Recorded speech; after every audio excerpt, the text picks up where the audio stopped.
calvo y claro. Estamos hablando de vínculos de los que no podemos prescindir muchas veces. Claro. A veces, imagínate, la madre, el hijo, o el jefe, ¿verdad? O la pareja, se nos complica un poquito porque el vínculo es muy próximo y se supone que la interacción es mayor. Aquí hay un par de cuestiones que se recomiendan. Primero, recomendamos no caer en la dinámica de hacerle el juego al paciente narcisista o psicópata y quedarnos enganchados en su dinámica, ¿verdad? Ese sería lo primero. Poner límites, vamos a decir, continuos, o sea, límites suaves pero precisos. Es un poquito ahí buscar el punto, ¿no? Porque tampoco puedes pasarte, porque entonces lo perciben como agresión, se pueden dificultar por ahí más los vínculos.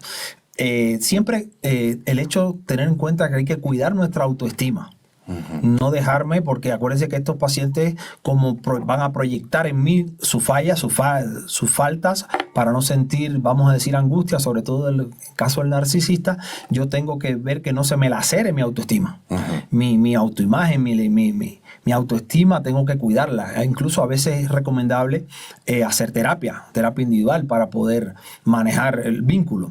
Entonces, otra recomendación, como decíamos, es poner los límites. Unos límites que deben ser sutiles pero bien puestos. Y hay que ver si la persona los asume o no los asume. Si la persona, vamos a decir, los acata, que no es frecuente que los acate, bueno, podemos con cuidado de pronto, y si deseamos mantener el vínculo, lo podríamos mantener. Pero si nosotros, a pesar de intentar poner los límites, vemos que seguimos en las mismas y que cada vez vamos a peor, lo que muchas veces vemos en el día a día, entonces sería mejor apartarse, abrirse y contacto cero. El otro con estas personas es que las conversaciones no debemos, para no caer en la dinámica de ellos, no ir a conversaciones profundas y complicadas, sino más bien tratar de ir a lo básico, a lo que tenemos que manejar de manera bastante superficial, para no meternos en la dinámica, en la profundidad, porque ahí estamos en su terreno y ahí los expertos son ellos, en empezar a aprovechar esa información que demos para manipular, para usarla a su favor. Claro. Y al final ellos son los expertos, vamos a salir mal parados ahí. Claro. Y más afectados. Entonces esos son unos tips que me parecen importantes ahí. Qué bien. Una cosa que quería acotar más, que cuando me hablabas hace un ratico con relación al tratamiento. En el tratamiento de elección, fíjate que es la psicoterapia. Es el de elección, pero muy mal pronóstico en estos pacientes. Y hablamos un poquito del narcisista. Sin embargo, con el disocial, la cosa es peor todavía. ¿Por qué? Porque el disocial, recordemos que tiene esa capacidad de empatía cognitiva, pero no afectiva. Y cuando vamos a decir, un paciente con un trastorno asocial o disocial de la personalidad va a terapia, puede aprender más herramientas cognitivas. Acuérdense que esto es un paciente con cierto analfabetismo emocional, pero si yo lo llevo a terapia, le voy a dar herramientas que él la puede usar para seguir haciendo daño, para seguir perjudicando a sus potenciales víctimas. Entonces es como una bandera roja que nos da la Asociación Psiquiátrica con relación a estas cuestiones. O sea, es peligroso en ocasiones que el trastorno disocial de la personalidad haga terapia, porque como él no tiene crítica ni le interesa nada, lo que le interesa son sus valores, sus normas, sus reglas, y carece de empatía afectiva completa, al yo enseñarle un poco empatía a través de la terapia, lo que lo va a ocupar es para mal, no para bien. Claro, más para peligroso. Fortalecer su camuflaje. Exacto, imagínate. Iván, ¿existe algún porcentaje de la población que se estime que es psicópata o narcisista? ¿Existen datos de eso? Es variable, realmente es variable. Por ejemplo, hay algunos datos que hablan del 2%, del 2 al 5%. Hay otros estudios que hablan de porcientos más altos que alrededor del 8%, pero es variable realmente. ¿Hay más psicópatas entre los hombres que entre las mujeres? En este caso, psicópatas. Y por el otro lado, narcisistas. Ya decías hace un ratito que es más común el narcisismo en hombres. Sí. Aunque también lo hay en mujeres. Claro. ¿Y en el caso de los psicópatas? En el caso de los psicópatas es mucho más prevalente en varones. Ajá. Mucho más prevalente. Mucho más que el narcisismo. Sí. Sí, sí, sí. Ajá. Sí, sí, sí, sí. O sea, ya en el varón es más prevalente el narcisismo que en la mujer. Pero en el trastorno disocial o asocial de la personalidad, que es lo que se llamaba antes psicopatía, o sea, sí, todavía es más frecuente ahí que en las mujeres. O sea, en el varón que en las mujeres. Y es cierto que hay muchas personas psicópatas en cargos de poder, Iván. Sí, porque acuérdate que como hablamos son expertos en camuflaje muchas veces. Son llamados por ahí psicópatas funcionales o, ¿verdad? Que tienen esa capacidad de insertarse de encanto, de seducir a algunas personas. Seducir en cualquier término, ¿no? Incluso, pero sobre todo en la parte, o sea, para ganar, vamos a decir, de la autoridad que proyectan.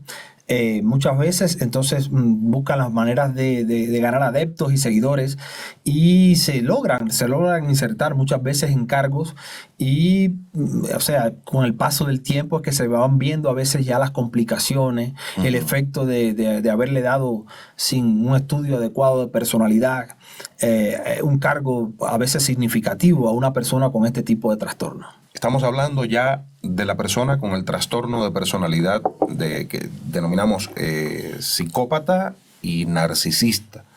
Pero ¿cómo se llega a ser psicópata y cómo se llega a ser narcisista? El psicópata sobre todo tiene un componente mayormente, o sea, genético, donde también participan factores, decíamos, neurológicos y factores ambientales. En cambio, el narcisista es una cuestión, se considera mucho más aprendido.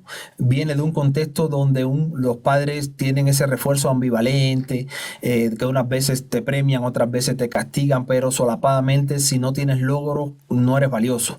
Y ellos entonces interpretan que lo que toca es tener logros. O sea, tener éxito, tener logros. Y si no, no voy a ser suficiente y si no, no me van a querer.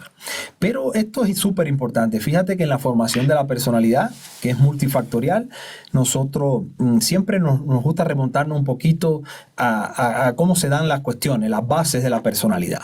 En la base de la personalidad influye, bueno, el sistema nervioso que yo heredo. O sea, hay factores genéticos innegables. Para unas patologías es más notable como la psicopatía y para otras no es tan relevante como por ejemplo para el narcisismo, que es más la cuestión del entorno, ¿verdad?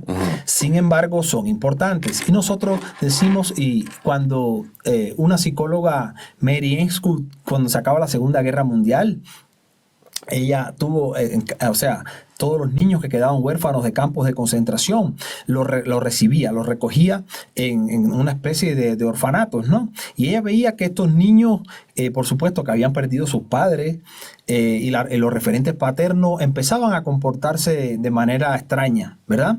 Y ella es la que describe la teoría de los apegos, y que es muy interesante. Fíjate que los apegos pueden ser seguros o inseguros.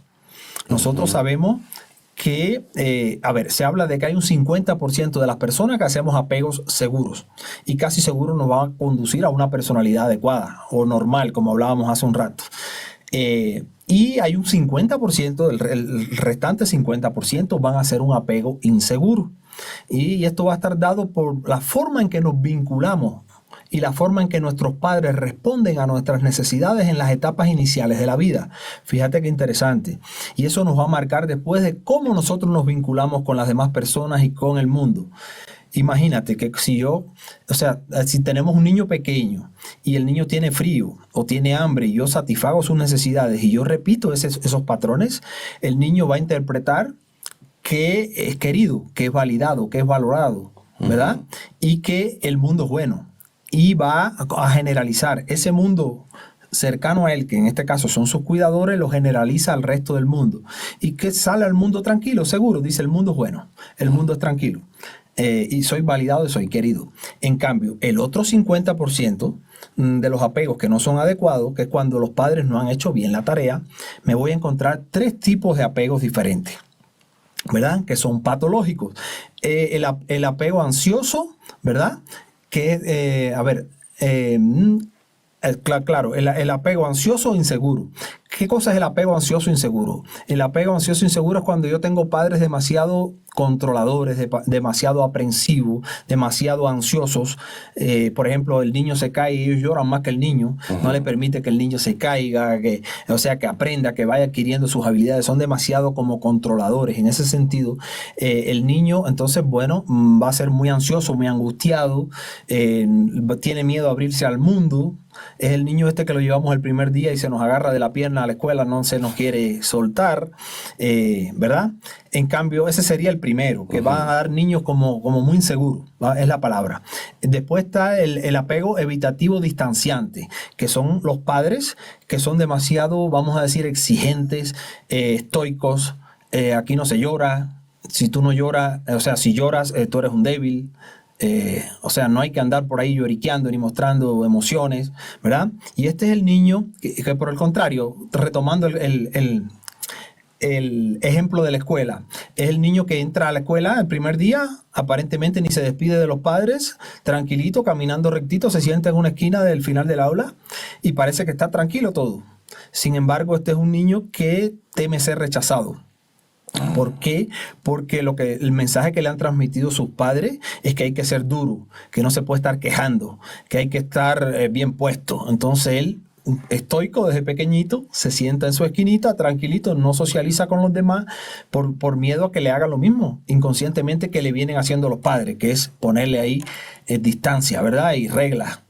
Y por último, el tercer grupo de este apego inseguro es el peor, que es el desorganizado. En el apego desorganizado nos encontramos padres muchas veces que vienen con sus trastornos de personalidad, padres consumidores, padres con algunas cuestiones que boicotean el sistema de recompensa que tenemos. Nosotros en el área tegmental y el núcleo accumbens es una zona del cerebro que intervienen en la liberación de dopamina cuando esos padres vienen y te acarician, están ahí para ti, pero están ahí para ti con tranquilidad, sin exageración. ¿Te acuerdas que hablábamos de las dos variantes? Ese padre que está tranquilo, tú estás mal, le dice al niño, tú estás mal o le transmite inconscientemente, tú estás mal, pero yo estoy bien aquí para contenerte. Y desde la tranquilidad yo le doy esa seguridad y el niño se siente tranquilo y valorado. Pero ¿qué pasa en este tercer grupo? Son padres que vienen rotos, vamos a decir, con muchas heridas, muy disruptivos, muy disfuncionales. Y hoy me dan un abrazo y un beso y mañana me dan una paliza. Y después me hacen la ley del hielo, me ponen el hombro frío y hasta en 2 días que no me saludan, porque ellos consideran que no he estado yo como hijo haciendo bien las cosas. Y entonces hay como un bombardeo a ese sistema de recompensa. A veces te doy afecto, a veces te castigo, y entonces el niño se queda en esa lotería de qué me esperará hoy, qué mismo será, cómo vendrá mi padre hoy. Y esos son los que generan un apego desorganizado. Y muchas veces vemos esto, que son los que nos llevan a la psicopatía. O sea, trastornos de la personalidad grave como los que estamos conversando, a trastorno narcisista y también algunas patologías como psicosis grave, trastorno bipolar, esquizofrenia y patología bien desestructurada. Calvo y claro.